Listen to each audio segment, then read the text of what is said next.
Hi everyone, my name is Tu. I'm the representative of the research team.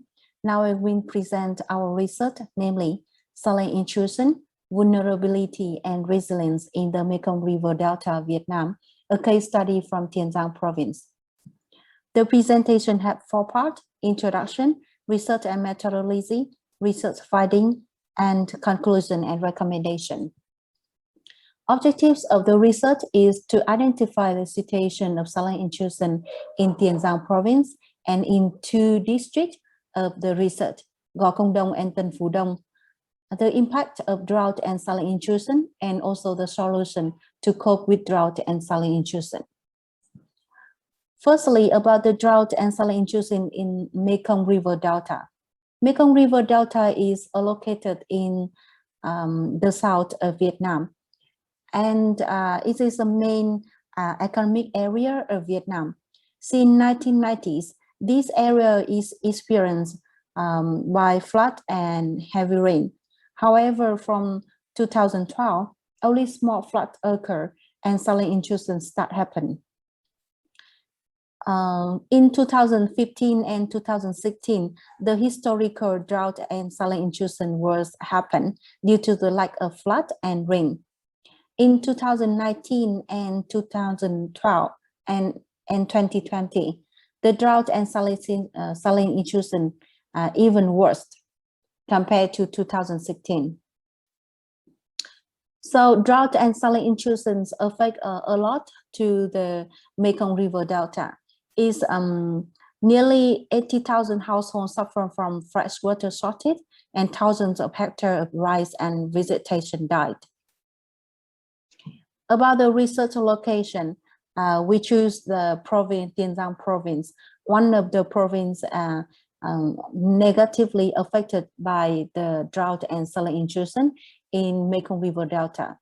And in this province, we choose two districts, the Gò Công Đông and Tân Phú Đông district in the pink and blue color.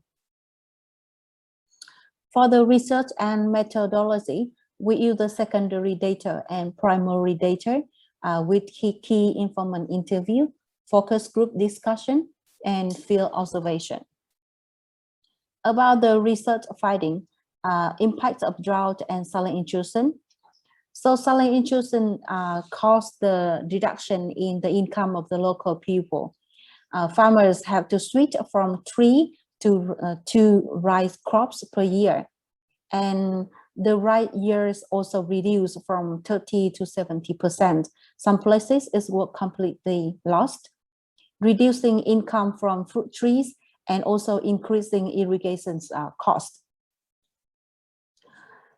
It's also affecting daily life of local community. Thousands of households in the research site suffer from water shortage.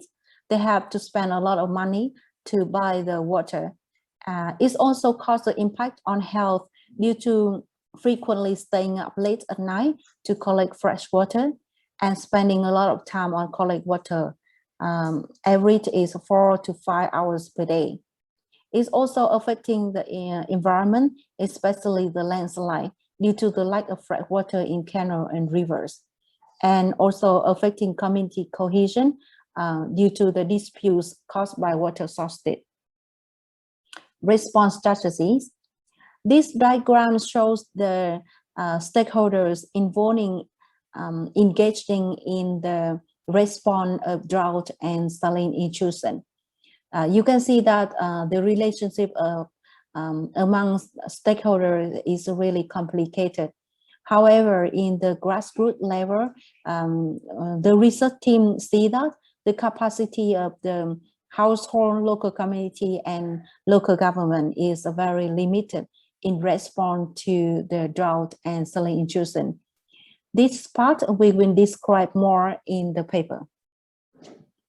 Another response strategies about is to installing the public water pipeline. So the water from the water company is brought to the community for the public use. However, the number of the water pipeline is too small compared to the number of the household, and water is not stable. And the pipelines are installed on the main road, so that it makes it difficult for the household located far from the pipelines. Freshwater filtering machine. There is only one system was observed in the research site, and this is the present philanthropies for the commune. However, the challenges is that the cost of the electricity and the change of the membranes is costly for the community. Here's the image of the freshwater filtering machine.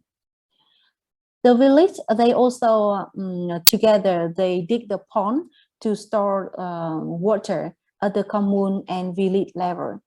However, the pond is always empty because of the lack of the money to buy the water. Water storage at household. So poor households, they do not have the money to buy the water and also don't have the facility to store the water, so that they have to wait for the philanthropies to provide the equipment and water storage tanks. Better off and rich households could equip themselves with high quality and large area of water storage and purchase water with high price to overcome the drought and saline intrusion. About the gender and resilience. So women are more vulnerable compared to men in drought and saline intrusions because they are they were mainly responsible for fetching water for household. Women normally they spend at least 4 to 5 hours per day to take the water, and they don't have the health and transportation means to take the water. They also face with risk of adverse impacts on health and conflict at communities. While the men, they spend the resource in investing water for their livelihood. Here's our conclusion. So drought and saline intrusion cause adverse impact on all aspects of life of local people. Local authorities and community adopt effective strategies in dealing with drought. Poor and near poor household and women are the most vulnerable group in drought and saline intrusion. Recommendation. Our recommendation is to develop an effective communication programs to raise the awareness of local community in the region on this field. To develop a saline intrusion early warning system in these 2 districts, and to develop a proactive model of domestic and production water sources for the local community. Here is our references. Thank you for listening.